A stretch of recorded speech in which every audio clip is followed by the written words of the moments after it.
दिल्ली चुनाव नतीजे पर बात करने के लिए हमारे साथ है शिवसेना उद्धव गुट की सांसद हैं प्रियंका चतुर्वेदी। दिल्ली चुनाव के नतीजे आए कैसे देखते हैं? नहीं, चौंकाने वाले हैं और मैं बस यही कहूँगी कि ये आत्मचिंतन का समय है कि दो इंडिया अलायंस की पार्टीज़ ही एक दूसरे से लड़ रही थी और जब लड़ाई क्लियरली आम आदमी पार्टी और बीजेपी की थी, क्या एक तीसरी पार्टी को उसमें दखल देकर आम आदमी पार्टी के हार की ओर बढ़ाना सही था? ये प्रश्न पूछा जाएगा। अब अगर आप मुझसे पूछेंगे पॉलिटिकल पार्टी की एम्बिशन होती है, हर पॉलिटिकल पार्टी की एम्बिशन होती है, इसमें कोई दो राय नहीं है। पर इंडिया अलायंस जो बनी थी वो इस मुद्दे से बनी थी कि हम अपने जो धर्म है, जो संविधान को बचाने का, प्रजातंत्र को बचाने का, उसका करेंगे। लेकिन कांग्रेस यही कह रही है कि हम जो हरियाणा में लड़ना चाह रहे थे, हमने कहा कि आप अलायंस की जो तैयार नहीं हुई।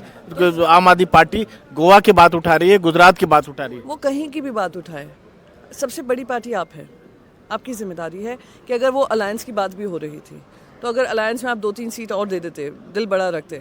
मैं फिर भी यहाँ पे एक दूसरे को ब्लेम नहीं करना चाहूँगी। ये आत्मचिंतन का विषय है कि are we doing the justice that we had thought of, कि संविधान की लड़ाई लड़ेंगे, एक दूसरे को और मजबूत करेंगे, ना कि एक दूसरे के साथ लड़कर कमज़ोर पार्टियों को करेंगे। एक अन्य सवाल के रेवंत रेड्डी भी कह रहे हैं कि अगर आपस में लड़ाई नहीं लड़ते तो इसका फायदा बीजेपी में नहीं होता। उमर अब्दुल्ला भी कह रहे हैं तो कम से कम इंडिया ब्लॉक को बैठ के बात करनी चाहिए आपस में। क्या हमने तो वो दो टूक सामना में आज कह ही दिया है।